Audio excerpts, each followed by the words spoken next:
Okay, so I'll admit I'm not a completely objective interviewer here.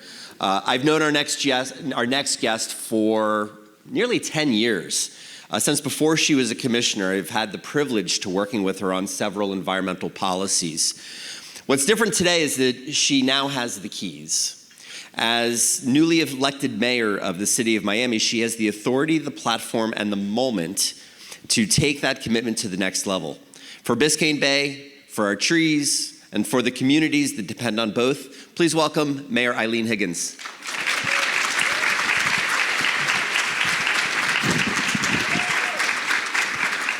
Hello, Dave. Oh my goodness, so nice to see you. Thank you, thank you, thank you. Hi, everybody. Good to be in a room full of water lovers. Yeah, so Mayor, your plastic-free in city contracts was a recent piece of legislation that you brought from the county over to the city of Miami, and it signals that the environmental values aren't just rhetoric from you. You're baking them into how the city does business. What is your directive to City Hall on Biscayne Bay, and what are the 2 or 3 concrete things that the city of Miami can do right now that would actually move the needle on water quality? So, I think plastic-free and styrofoam-free. I realize some people think plastic and styrofoam are different. We know that styrofoam is a plastic, but to the regular person on the street, they don't know that. And I've been on many a beach cleanup or a bay cleanup with you, and we just see these microplastics absolutely everywhere.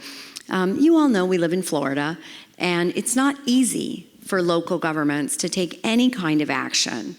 We're generally preempted from doing things that are helpful to the environment, but we are allowed on our own property and our own contracts to make some values-based decisions that can help the bay, and eliminating plastic and styrofoam was part of that.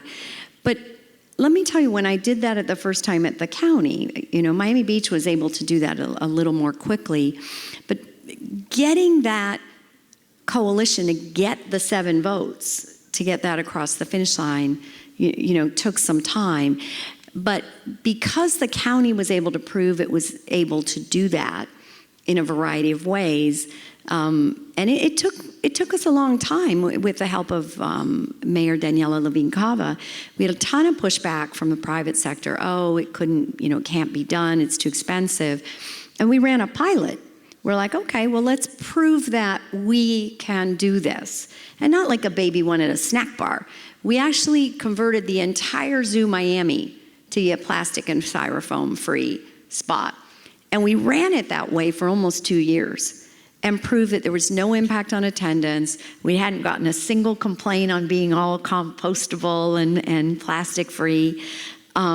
And that it didn't cost the county any more money to run an amazing attraction in that manner. And by doing that, if you're patient, like we all are impatient, we want these things to happen now, but by being patient and allowing that, it meant I was able, in a very complicated county commission, to drive that across the finish line. And so, of course, when I became mayor of the city of Miami, it was easier. We now had a track record. We had private companies doing it. We had public entities doing it. And what I can tell you, going back to what do I say to the city of Miami, I walked into our administration building and went into our cafeteria, and I almost fell over. Anna Montes, who many of you know from my team, can attest to this. I had never seen so much styrofoam in like the past 20 years. And so I know the big news is she passed the legislation, but I can tell you, we went directly to procurement and directly to the facilities manager and said, we got to start getting plastic and styrofoam out of there. And it didn't even take 30 days. Like there were no styrofoam cups in there in 30 days. You didn't have to pass any laws. No one had ever asked them to change. And so there's a lot going on. I'll give you an interesting story. Yesterday, we had our all hands on deck emergency operations planning meeting, dozens of people in the room, making sure we're practicing what can happen should we get a hurricane. And they're passing out the emergency procurement. A lot of vendors are there. We have a lot of vendors that help us during hurricanes. And the water's not supposed to come in plastic bottles. And so that was passed out yesterday. So that was pretty cool. Somebody texted me a picture. I'm like, oh, this is very cool. So it's happening, and I think because of the track record at the county, it's able to happen more quickly at the city. So growth and development in Miami is only accelerating, and there's a lot of money coming into this county. When projects come across your desk that put economic pressure in direct conflict with the bay, the trees, the wildlife, what can the people in this room expect from you and your administration? So there's a couple things I've already done. And let's be very clear. This is a growing city, and we want it to grow. I am in a group of mayors, various groups of mayors, including I've been selected for the C40 mayors, the climate mayors. But I can tell you I'm talking in conversation with mayors all around the city that are struggling economically so dramatically that there are no companies there are no jobs there, and they're dealing with spiraling poverty. And so development is a mixed blessing, as my mother would say. It comes with some prosperity. It comes with pressures. By the way, not all those pressures are on the environment. They're also housing price pressures. And so we have to be very clear that I have no intention of being in charge of a dying city. And that means we're going to have a strong economy, and it also means we're going to try to respect our environment. And so there's a couple things that we've already taken action on. One is living seawalls. Started that at the county, but primarily that was something that was needed for the city. I was representing the city at the time, so we could use biomimicry in how we're building seawalls to basically make sure the water quality is healthier around there. And we are fortunate, our friends I saw, the team from FIU here are doing some of the studies. Just this week, we're installing those in Morningside Park. Other issues include permeable pavement. You will see an introduction of some expansion of that. We don't use enough permeable pavement. Our building efficiency, the B305 program, which is for larger buildings, requiring them to report on their energy efficiency, which is working. We just won a national award for that. We just measured our first piece because these buildings are huge emitters of greenhouse gases. And by the way, as the temperature gets hotter, the bay gets worse, right? So we do have to work on greenhouse gas emissions. There's some interesting things that one I just passed in zoning, and one I'll be at our planning and zoning board tonight around what I call smaller size lots and density. We just finished passing in kind of more dense areas. You could build a 6-story or an 8-story kind of a building, but there's smaller lots where you just can't build like that. So you could build a duplex. But the city had been requiring those properties to be developed to the same standards as commercial buildings, which meant there was no green space. And I kept saying, this is dumb, this is dumb. And I when I was at the county, I built it anyway. There's no space for a tree. They required 6 asphalted parking spots rather than 2 little kind of townhousey things next to each other with little backyards. And so I'm proud to say that the city has now enabled this, what we call T3, which is nerdy zoning talk, but single-family home zoning, which usually single-family home zoning you can build a duplex. So we're now able to let you use that zoning, which allows a garden and green space and trees in commercial areas, should you want to. And then tonight, we'll go through our planning and zoning board, and then it'll go through the commission, introducing what's called cottage zoning. Who's driven around Miami and seen those duplexes, those white boxes? Anybody seen those? Who likes them? Anyone? Yeah, pretty much no one. Our zoning code requires you to build those white boxes. There's no chance to have a little porch. Doesn't leave a lot of space for trees. So tonight we're unveiling cottage housing, which allow a little space between those. Will start to allow some porticos that you could put some shade in there, and will also free up the space to increase the number of trees we're able to require on that. So that will probably take me to the end of the summer to work its merry way through the commission. So sometimes our code doesn't enable, even in single-family neighborhoods, good planning that helps the bay and helps with tree canopy and helps with flooding and all of that. So there are things you can do with development to make it smarter and make it more environmentally friendly. You have an asset that not every mayor has, a community that's already engaged around Biscayne Bay and wants to be a part of the solution. So how are you going to ensure that scientists, advocates, and coalition leaders have a real seat at the table before decisions get made, and not just after, where we have to show up at City Hall and lose our minds?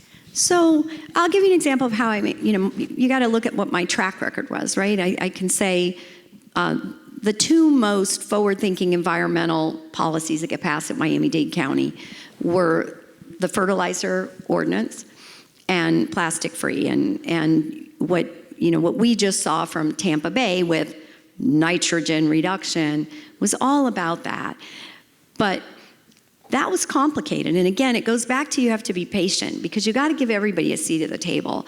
And not just like the water-loving environmentalists, because if we're the only people at the seat of the table, you know what's going to happen? If we leave the private sector out and industry out, they go to Tallahassee and they get a law passed against us telling us we can't do it. Right, which is what they did with plastic straws and other things. So I know everybody only wants me to listen to their point of view, but when you only listen to one person's point of view, the state eliminates our ability to do good things. And I do not want to let the perfect be the enemy of the good. And so fertilizer is an excellent example. Obviously, Matt, well, you and I talked at length about it. The water keeper, obviously, Rachel has incredible data on nutrients and the effect on the bay. Surf Rider, I mean, it could go on and on. Sierra Club, Tropical Bottom, blah, blah, blah, all of that. But on the other side, I met with every single fertilizer company, right, to come up with something that they would not oppose. And then I met with the Golf Course Association, who basically told me if I put golf courses into my ordinance, they would make sure that the state would shut down our ability to have a fertilizer ban during the rainy season 100%. Right? So you know what? My ordinance doesn't include golf courses. So guess what? We got 80% of the way there. We didn't get 100% of the way there. But how I got to learn, because what we've got to do is teach these golf courses that maybe they can be fertilizer free, is anytime they come in for permitting to redo a golf course or put a new one, all around the perimeter where you're near canals, you have to have a 5-foot barrier that's all Florida friendly, which means you'd never have to fertilize it. And we put constraints on our own golf courses as municipal and county golf courses that said whenever they're developed, they have to be developed in a Florida-friendly fashion that wouldn't require fertilizer. And I think, so that's how big changes happen. And we haven't had a fish kill since that's passed. And is it perfect? Do I wish we could make sure golf courses were producing less nitrogen into the bay? You bet I do. But had I done that, we would not be where we are today. We would have no ability to do that. And we have made it through how many years now, Dave? 5, without the state preempting us, because the fertilizer industry agrees with the dates that we put in place. And if you work that way, same thing with the plastic free. You bet I met with all of the soda providers and the water providers. And sometimes, by the way, I waited a little bit to when Gatorade was available in cans. But okay, I gave them time to catch up before we said there's no possibility you can come in. And that doesn't please everybody, right? So, there are certainly, on the super environmental side, it has to be this way or no way. But we live in Florida, people. Like, we don't live in California. We live in Florida. And we have to be realistic that our environmental wins are incremental. But if we get an incremental win every single year, just like what we saw in Tampa Bay, we're gonna get across the finish line. And so that's what making sure everybody has a seat at the table. When I let other people, including the private sector, have a seat at the table, If we had not piloted at the zoo, right, for 2 years, if I had not waited around for that, I guarantee you the soda companies and all of the water companies, we would never have gotten the 7 votes on the county commission to be plastic-free and styrofoam in the county. If I had not achieved that, I would not have an easy time doing it in the city. So working with others includes people that don't share the same points of view that we have. Okay. And I think that's a lesson that I take away from Ed's presentation. His coalition was very broad. So we only have like 2 or 3 minutes left, so speed round question on this one. You spent 8 years at as a county commissioner watching Biscayne Bay up close, and you saw firsthand how 34 municipalities, the county and the state and federal agencies can all pull in different directions when they need to be rowing together. And you just heard how Tampa Bay built that coalition that made recovery possible. What are we getting wrong here? And how do we get everyone aligned around Biscayne Bay recovery? I mean, I think we're a little different because we're not a big circular bay. We're a long, skinny, right? We go up and down and up and down.